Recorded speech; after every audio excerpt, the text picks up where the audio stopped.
It is exhausting to think about an hour-long train ride to an unfamiliar part of New York City. Before I even approach, I feel Little Russia coming towards us. A woman sits in a heavy coat reading an e-book in Russian on her iPhone, and another holding the train pole gripping a Russian novel.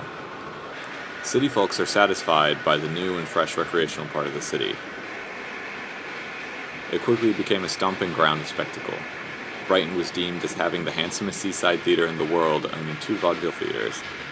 It was popular for their esteemed music hall, featuring famous performers as Sophia Tucker, and museum showcasing a convention of curiosities, a freak show in other terms. Horse racing became favorable, a roller coaster drew in crowds of thrill seekers. Come the 50s and 60s, the neighborhood became impoverished. In the 70s, the neighborhood was rejuvenated when thousands of Soviet Jews from Ukraine immigrated after the relaxation of the Soviet Union's immigration policies. Russian nightclubs and restaurants and markets opened up.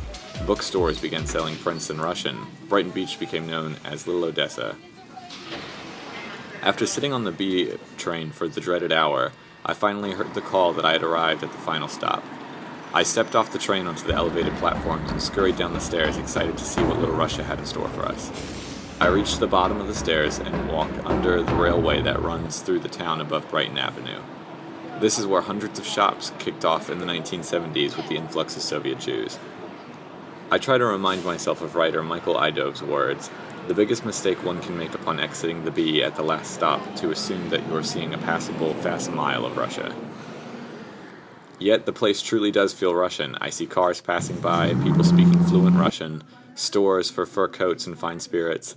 I smell Russian restaurants with menus full of meat kebabs and potato pierogies, and bakeries stocked with rich chocolate cakes and varieties of svelte pastries, and should find a great full experience Russian place to eat.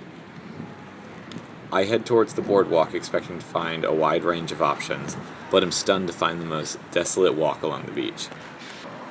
When I head down Brighton Avenue 1, I am greeted with nothing but gusts of bitter cold wind flowing through the tall apartment buildings and the faint sound of the ocean in the near distance. I turn right and walk down the boardwalk, passing Russian families with strollers, earners in flashy jogging suits, and women on benches gossiping in Russian about their current drama in their own little Russias. The large lit amusement park shines in the distance, the only visually exciting and lively thing in the area. It is surprising to think the neighborhood is aspiring to do a Russian spin-off of the Jersey Shore, with vodka, light lifting, and Russian vernacular. The area is so dead I cannot picture Versailles and Ruskies fist-pumping at nightclubs. After a mile of walking, I still haven't yet to reach an eatery. All I passed are apartments with lit windows in the famous Tatiana restaurant and grill named for the beautiful blonde Odessa Tatiana. Notorious for their steep prices, I choose to neglect the experience to be transformed into a world of glamorous design, tasteful decorations, overwhelming scenery, and perfect lighting for those intimate moments. I vote to stray from the boardwalk and back under the ruddy train tracks, where I saw the plentiful bakeries and restaurants. Once under the bridge, I quickly yelp a relatively inexpensive Russian restaurant. There are slim pickings, but I find one, where I am greeted by a woman sitting in the corner reading a magazine, mildly yelling in Russian. The menu has one side in Russian and one in English, and after skimming through for 10 minutes, I realize I have no idea what any of the foods are. Pierogi and pilmengi, I only had to ask. My waitress shyly translates for me. I order mushroom and potato pierogies and the ever-so-tantalizing Siberian meat dumplings. I wait for the dishes to be made and watch the television from the corner, where the Russian Grammys are playing. I see tall women in shimmering dresses, bulky men in fitted suits, boy bands, strangely dressed outcasts with floppy dyed hair, and a Russian version of Michael Bublé. My dishes come out after 3 performances. I'm given an array of tiny dumplings with a blob of sour cream and a dozen pierogies dashed with roasted onions. I run into a bit of trouble when I go to pay and find the restaurant only takes cash, as many places in Little Russia do. As I rush around for an ATM, I peek in a couple of local pharmacies, several more identical markets with cheeses and gourmet buffets, 2 cigar shops, cheap clothing boutiques, and plenty of liquor stores. Once I get my cash and pay, I crave for the bakeries I saw earlier with the assortments of mouth-watering cakes.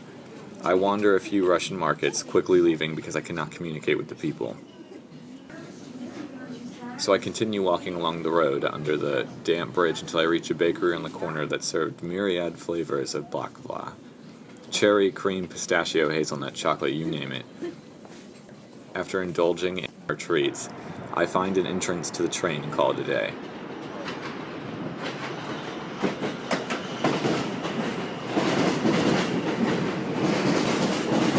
I take the hour-long train ride back to Union Square with full stomach and a very strange memory.